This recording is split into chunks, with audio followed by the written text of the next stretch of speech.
आफ्नो जुनून पछ्याउनु भनेको केवल आनन्द लिने काम गर्नु मात्र होइन, बरु आफूभित्रको तीव्र इच्छा र अर्थलाई आफ्नो दैनिक जीवन र करियरको केन्द्रमा ल्याउने साहसिक यात्रा हो।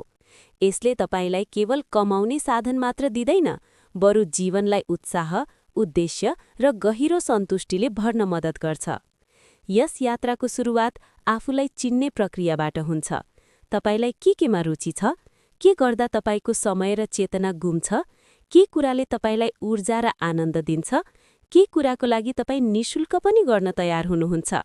आफैसँग यी प्रश्नहरू सोध्नुहोस् र इमानदारीपूर्वक उत्तर लेख्नुहोस्। यसले तपाईको जुनूनको अस्पष्ट भावनालाई स्पष्ट आकार दिन मद्दत गर्दछ। जुनूनलाई केवल शौक मात्र नमानी यसलाई गम्भीरतापूर्वक लिनुहोस्। यसको अर्थ यो होइन कि तपाईले अहिले नै आफ्नो स्थिर नोकरी छोड्नुपर्छ, बरु यसलाई पार्ट टाइम प्रयोगको रूपमा सुरु गर्नुहोस्। दिनको 1 घण्टा वा साप्ताहिक 5 घण्टा आफ्नो जुनूनको काममा लगाउनुहोस्, चाहे त्यो लेखन, सङ्गीत, कोडिङ, हस्तकला वा व्यावसायिक विचार हुँदै पनि। यो नियमित अभ्यासले तपाईको क्षमता र आत्मविश्वास दुवै बढाउँछ। त्यसपछि सानो सुरुवात गर्नुहोस् र सिक्ने मनोभाव राख्नुहोस्।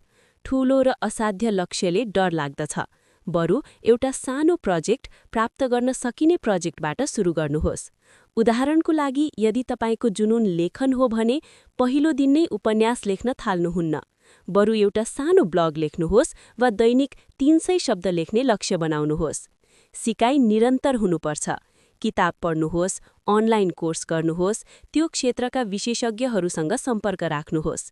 ज्ञानले डर हटाउँछ र अवसर खोल्छ। आफ्नो यात्रालाई दस्तावेज र साझा गर्नुहोस्।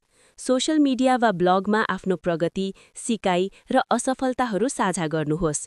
यसले तपाईलाई जवाफदेह अर्थात् अकाउन्टेबल बनाउँछ र समान विचारधारा भएका मानिसहरूसँग समुदाय निर्माण गर्न मद्दत गर्छ।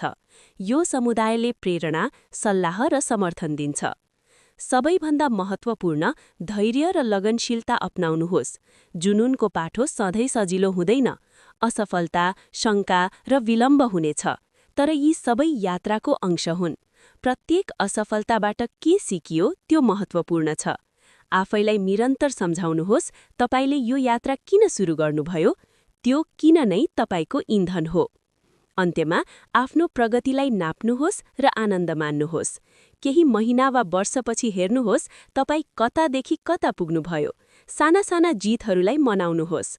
याद राख्नुहोस्, जुनून पछ्याउनु भनेको गन्तव्यमा पुग्नु मात्र होइन, बरु यात्राको प्रत्येक पललाई जिउनु हो, सिक्नु हो, बढ्नु हो र आफैलाई खुशी दिनु हो।